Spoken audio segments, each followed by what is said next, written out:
folks. Rick Wedell here. I'm the Chief Investment Officer at RFG Advisory. Thought we'd come to you today on this holiday week with a little bit of a market update, kind of let you know what's going on out there. Want to run through some levels. Obviously, the S&P 500 has had, and most financial markets have had, a little bit of a rough November to date. Thought we would go through a couple of levels and just let everybody know where everything's hanging out. S&P 500 right now at about 6640. That is up just over 13% year to date, but down about 3.5% since late October, kind of market peak right around mid to late October. We'll talk a little bit about why November has been a little bit of a rough month, but I'd still want to go through the rest of these levels. The Russell 2000, so that is small and mid cap companies, that is up about 7% year to date, down about 5.5% from the highs. International markets, so the ACWI ex-US, all countries in the world except the United States, about 24% year to date. This story a little bit lost, down about 4.2% since October. So we've seen a little bit of what I'll call U.S. leadership in this most recent sell-off. And then the bonds, so the Barclays aggregate up about 3.8% year to date. That does not include dividends, so tack on roughly 2% to that number, tracking to about a 6% year. It's also down about 0.7%, so about 0.7% since the October, market peak. We don't normally see correlation between bonds and equities, but one of the reasons why, as we'll talk about in a few minutes, equities are kind of selling off here is related to interest rates and what everybody expects the Fed to do. And so in that environment, when the sell-off is somewhat interest rate driven, you get some correlation between stocks and bonds. Last but not least, I do have to mention Bitcoin down about 8.3% year to date. Off about 31% since early October. That has been a very rapid slide. It does appear that, just to remind everybody, Bitcoin is a speculative asset. For those of you who are invested, this is one of the reasons why we do encourage diversification across an entire portfolio.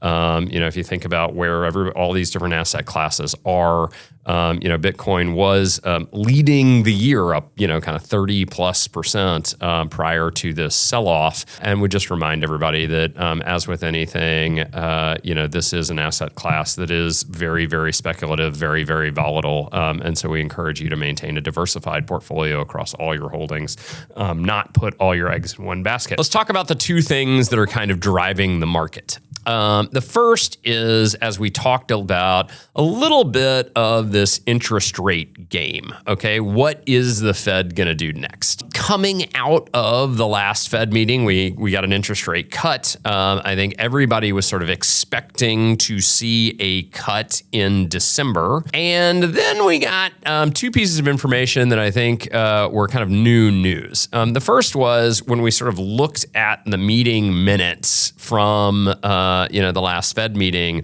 as well as some of the commentary from Fed officials, it became very clear that they weren't at all certain that the economy warranted another rate cut.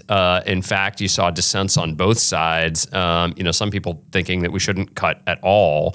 And so very hawkish commentary throughout the Fed about, the path of interest rates going forward, real concerns about inflation, not as much concerns about unemployment. And then most recently last week, we got an employment report that was a little bit of a mixed bag. On the one hand, you saw the unemployment rate actually tick up to about 4.4%, which is a little bit higher than we'd like, a little bit more progression northwards in that unemployment rate. But what was really interesting was the composition of that rate, because for the first time, the economy added about 119,000 jobs during the period, which was well above expectations. If you look at our job creation rate, we had been trending down close to zero. And that was really the reason why, or that has been the reason why our unemployment rate has been gradually ticking up, is because the economy just hasn't been creating any jobs. And then if you look at this most recent unemployment report, we created a lot of jobs, way more jobs than people were expecting. And so that kind of makes it at least feel like we might be solving the unemployment problem. The unemployment rate rate actually ticked up a little bit because a lot of people entered the labor force. A lot of people in that 16 to 24-year-old category, people graduating from college or, graduating early from high school or whatever that might be. We just saw a number of people enter the labor force, which, pushed that denominator up to the point where the unemployment rate went up.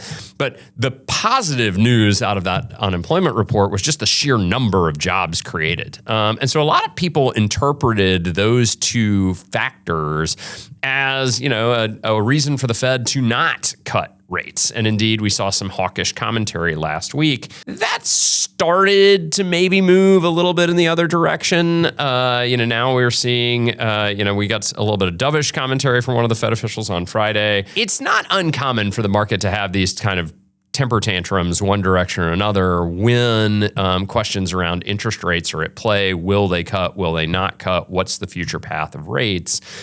Certainly have seen that here in November, and I think we'll continue to see that through until we actually get the final number in December as to what the Fed is going to do here. The second thing kind of driving the market is, more of a bubble concern. You're seeing that word, thrown around quite a bit. Are we in a bubble? These AI valuations are very, very high. Do they deserve to be that high, et cetera? And, those types of concerns within the marketplace don't bother me as much as either economic concerns or maybe even concerns over the path of interest rates, largely because valuation-driven sell-offs are pretty self-correcting. The market is off 3.5% off its high. And there's nothing coming out of the current earnings reports which suggests that the economy is losing steam in any way. If anything, earnings per share is up 13%, revenue up about 8.5% for the 470 plus S&P 500 companies that have reported. That's ahead of expectations. Analysts were looking for about plus 8% on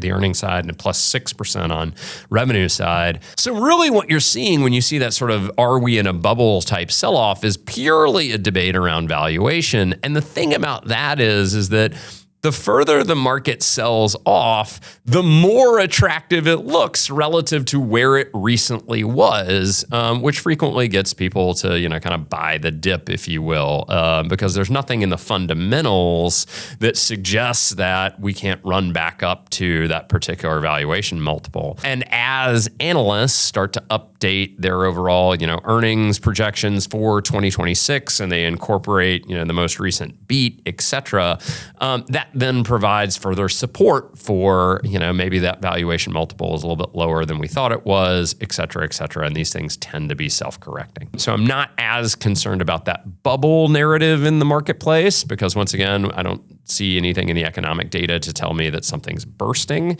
I do think we're going to live with this interest rate volatility for a while. With that, I just want to say thank you to everybody that's out there. You guys mean the world to us here at RFG. We could not do any of the things that we do without you.